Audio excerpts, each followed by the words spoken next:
আজকে আমাদের প্ল্যান ছিল রাব্বিদের জমিতে র্যাবিটের জন্য ঘাস কাটতে যাওয়া। যেই কথা সেই কাজ, গামছা গলায় দিয়ে হাতে কাঁচি নিয়ে রওনা দিলাম ঘাসের জমির উদ্দেশ্যে। ফার্ম থেকে ঘাসের জমি অনেকটাই দূরে, সেজন্য হাঁটতে হাঁটতে চলে যাচ্ছিলাম ঘাসের জমির দিকে। যাওয়ার পথে দুইটা পুকুর বাদে এরকম সুন্দর একটি পরিবেশের মধ্যে দিয়ে হাঁটতে হাঁটতে চলে আসলাম ঘাসের ভুঁইতে। এই জমিতে অনেক পরিমাণে ঘাস, বাট দুই ধরনের ঘাস আছে। এক ঘাস নিচে ছোট ঘাস আর একটা বড় ঘাস, যেগুলা ছাগল গরুর জন্য রাখা হয়। কিন্তু বুঝলাম আমার দ্বারা ঘাস কাটা সম্ভব না। পরে রাব্বি কাটলো অ্যান্ড আমার ওই গামছা দিয়ে সুন্দর করে ঘাসগুলো বেঁধে নিয়ে বাড়ির উদ্দেশ্যে রওনা দিলাম।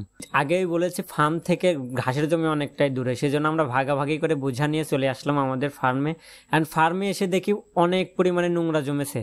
আপনারা হয়তো জানেন র্যাবিট প্রচুর পরিমাণে খাবার নষ্ট করে। ওকে যে পরিমাণে খাবার দেওয়া হয় তার অর্ধেকই প্রায় নষ্ট করে অ্যান্ড অর্ধেক ওরা খায়। এই নোংরাগুলোর মধ্যে বেশিরভাগই ঘাস আর হালকা একটু মল এবং মূত্র ছিল, যেগুলো আমরা সুন্দর করে পরিষ্কার করে কোদাল দিয়ে তুলে গাবলার মধ্যে ভরে করে ঝাড়ু দিয়ে পরিষ্কার করে আমরা আমাদের ময়লার ভাগাড়ে ফেলে আসি। ময়লার ভাগাড়ে এই জায়গাতে বেশিরভাগই আমাদের র্যাবিটের নোংরা ফেলা হয়। তারপরে ঘাসগুলোকে সুন্দর করে র্যাবিটকে খেতে দেওয়া হলো। সবাই আমাদের র্যাবিটগুলোর জন্য দোয়া করবেন, যেন আমাদের লক্ষ্য নিয়ে আমরা আমাদের র্যাবিট ফার্মিং অ্যান্ড ফিউচারে আমাদের যে র্যাবিট রেস্টুরেন্টের কথা চিন্তা করছি সেটা যেন আমরা সফলভাবে কার্যকর অ্যান্ড যেন আমরা সফলভাবে আমাদের ফার্মিং লাইফ এনজয় করতে পারি অ্যান্ড আপনাদেরকে সুন্দর সুন্দর মুহূর্তগুলো আপনাদের সঙ্গে শেয়ার করতে পারি।